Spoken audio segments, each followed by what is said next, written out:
رب العالمین قرآن شریف کی فرمائی کہ یو نفس بغیر د خپل مقرره نیټې نه نه مري. چې کله مقرره نیټه راشي نو هغه نفس به د دې جهان نه بل جهان ته خامخا ځي. نبی کریم صلی الله علیه وسلم فرمایي چې په دنیا کې د یو انسان یوه سام وي چې دا مونږ کومه اخلو او هغه څه نیه غشتې نو دی به نه مري، هله به مري چې دی هغه ساه والي. دغه رنګ یو انسان چې یو نوړی خوراک پاتې په دنیا کې هله به دی مري چې هغه نوړی تېره کړي. د یو انسان یو قدم په دنیا کې پاتې دی به هله مري چې هغه قدم والي. هر انسان له هر څیز د خدای پاک د پناه او د دې جهان نه د بل جهان د تلو یو وخت مقرر کړی دی. اذا جاء اجلهم لا يستأخرون ساعة ولا يستقدمون. او چې کله هغه وخت راشي نو په هغې کې نه یو سکنډ وروستوالی شته او نه یو سکنډ مخکېوالی شته.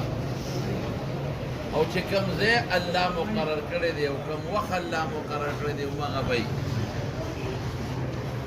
قرآن شریف کې رب العالمین فرمایي إن الله عنده علم الساعة وينزل الغيث ويعلم ما في الأرحام وما تدري نفس ماذا تكسب غدا وما تدري نفس بأي أرض تموت. زمونږ د دین په دې امامانو کې یو ډېر لوی شخصیت تېر شوی دی،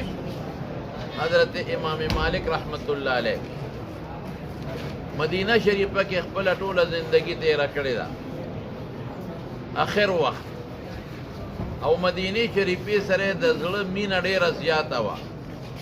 دومره محبت و د هغه د مدینه شریفې سره چې هغه مثالي و. په دې اخر عمر کې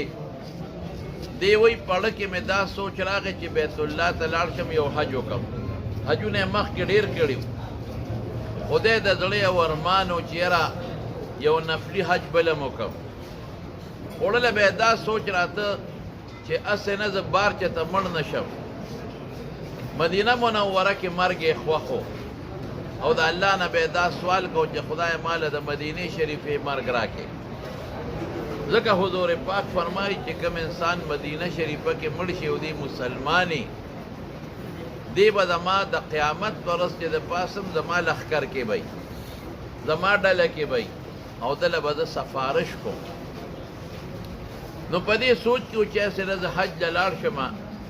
او چېته لار کې مړ نه شم، بل ځای مړ نه شم، ارمان خو مې د مدینې د مرګ دی. نو دی اوده دی او په خوب کې نبی کریم صلی الله علیه وسلم ولید.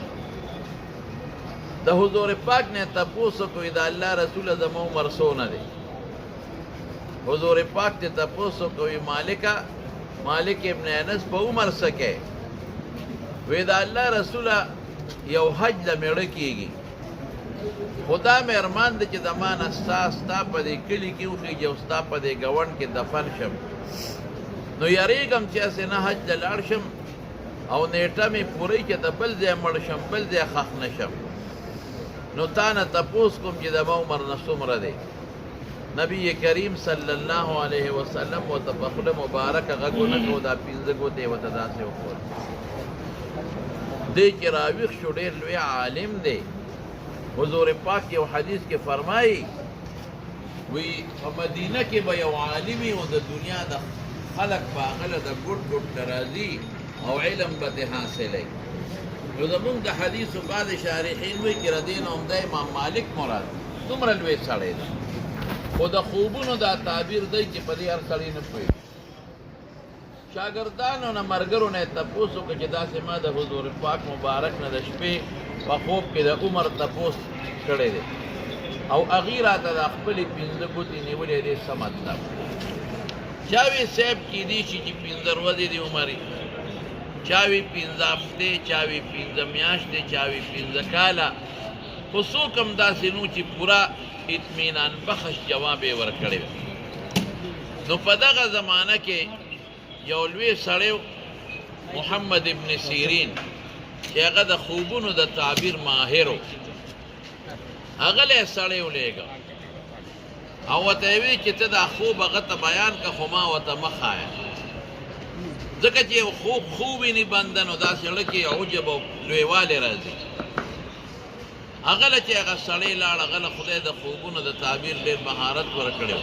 څنګه چې یوسف علیه السلام له خدای د خوبونو تعبیر مهارت ورکړی چې هغه ورته خوب ووی نو ابن سیرین ورته وی دا سړی څوک دی وی سړی وی چې ما به ورته نه ښی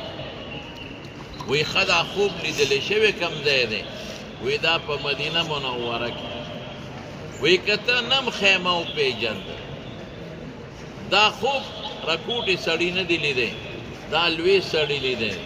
او نن په مدینه شریفه کې د امام مالک نه لوی سړی بل نشته د علم په باب دا خوب هم هغه لیدی وی ورته ووایه چې تا د حضور پاک نه تپوس وکړه چې ما ته خپل عمر وښایه څومره دی او هغې راته دا پنځه ګوتې مبارکې وښولې د دې دا مطلب نه دی چې ستا عمر پنځه ورځې دی یا پنځه هفتې دی یا پنځه میاشتې دی او یا پنځه کاله دی دا حضور پاک یو آیت ته اشاره وکړه خمس لا یعلمهن الا الله چې پنځه څیزونه دي چې د هغې علم ما سره نشته چا سره هم نشته هغه الله سره نو وخوږد دی پنځه راته نشم ویلی خو یو پکې دا دی چې وما تدري نفس بأي أرض تموت یو انسان ته دا پته نشته چې زما نه به سا په کومه ځمکه خېږي عمر خدای سره دی بس هغه فرشته چې د سا د ایستو مقرره ده ګوره څومره طاقت خدای ورکړی دی رسول الله مبارک دی یو ځل تپوس وی ته چې د دې ګڼو خلکو نه سا وباسې په یو وخت کشتی غرقه شي اکسیډنټ وشي او یا دماکه وشي دې زمانه کې هغه زمانه کې کشتی غرقېدل نو هغه ورته وی ما له خدای لوی لښکر راکړی د فرشتو چا پسې یو لېږم چا پسې بل چا پسې بل وی خپله م الله دومره طاقت راکړی دی که زه په اووم اسمان کې کښېنم او دا خپلې دوه ګوتې دې ټول جاندار مخلوق ته ور مخامخ کړم انسانان دی او پیریان دی او که فرشتي دی او که کبان دی او که مارغان نو په یو سیکنډ کې د ټولو نه سار اخکې څومره طاقت وی تا سره خو به بیا رجسټر پروتي لیسټ چې فلانکې به کله مري فلانکې وی دا پته ماته نشته دا الله لږ مخکې خبر راکړي نو د لاړ شم ساتې وماته درونو دا مرګ یقیني شی دی او زمونږ دا زندګي او ژوند دا زمونږ په اختیار کې نه زمونږ په ځان کې اختیار نشته نو په بچو کې به هم د کم ځای نه اختیار راشي خو چې کوم وخت خدای لیکلی دی او هغه ټیم راشي نو سا به رانوځي نو زمونږ د حاجي صاحب فضل محمود حاجي صاحب دا بچی نعمان صاحب الله یې د آخرت خوشحالۍ نصیب کړي د هغې غریب دغه مرګ د دنیا په اسبابو کې دي ورسره ښه خپله خواري وکړه او زمونږ د KPK په هسپتالونو کې دغه غټ هسپتال دی غټ ډاکټران لري لیکن د خدای د طرف نه چې کم ټیم د ده مقرر په هغه ټیم هم دی مړ کېدی شو نه الله وله لږ تکلیف کړو دوی د هغې له ورکړه چې خدای وله ګناه ورجوي او درجې وله خدای بلندې دي او د شهادت مرګ وله خدای ور نصیب کړو بس دې کې دویمه خبره شته دی نه چې کوم ټیم مقرر زمونږ ستاسو پلاران نیکونه مشران ټول د دې دنیا نه لاړل لیکن زما وروڼو ټول دوستان یې او زمونږ وروڼه یې نو تاسو ټول هغه عمل وکړئ چې د مرګ نه پس هم پخه راشي نیک عمل وکړئ او په ټولو کې په دې زمانه کې دوه څیزونه دي چې هغه ډېر اهم دي چې تاسو توجه ورکړئ یو د بې حیایۍ نه ځان وساتئ کشر ګل نن سبا په ډېره بې حیایۍ کې پروت دی په بربنډتوب خلک سر دی او د دې ټچ موبایل د لاسه ډېر لوی غم او مصیبت خورېږي نو د لوڼو خویندو او د خپلو بچو خیال وساتئ چې دا درنه بربنډ دی دویم د ښو اخلاقو مظاهره وکړئ نن د مشر قدر نشته د سپینګري قدر ختم شوی دی پخوا موږ ته پته وه د ودونو کې به اکثر ډولکې ته نو چې جومات به راغی نو بند دی که زیارت به راغی نو ډولکې به یې بند کړي د پلار مخکې او د مشر مخکې چا نسوار ناچو د پلار او د مشر مخکې چا سیګرټ نسته نن هغه حیا زموږ نه تلې ده نو دا کشر ګل او دا هلکان کوشش وکړئ او په ځان کې چې بهترین اخلاق د حضور پاک راشي چې زمونږ دا دنیا او هغه دنیا دواړه بهتر شي. دعا ورته وکړئ چې الله مغفرت نصیب کړي، الله د آخرت خوشحالۍ نصیب کړي، الله د شهادت دا مرګ ولا قبول کړي خدایه. او خدای پاکه دې د قبر تیارې رڼا کړي او روح یې د نیکانو خاوند خلکو سره ملګری کړي. او الله چې دا کومه بیماري غریب تېره کړه او لوی تکلیف پې تېر شو، نو خدایه ته ونه دا د آخرت د ګټو د اجرونو ذریعه وګرځوې. او والد صاحب والدې صاحبینا او ټولو له چې څومره رشته داران دي کور والی الله صبر ورکړي او الله د نورو فتنو او غمونو نه وساتي. چا چې جنازه وکړه اوسه پورې دعاګانو تعزیت له راځي، الله ټولو له اجرونه ورکړي، په یو یو قدم اجرونه ورکړي. خدای موږ لا زموږ بچو له ښه اخلاق ورکړي،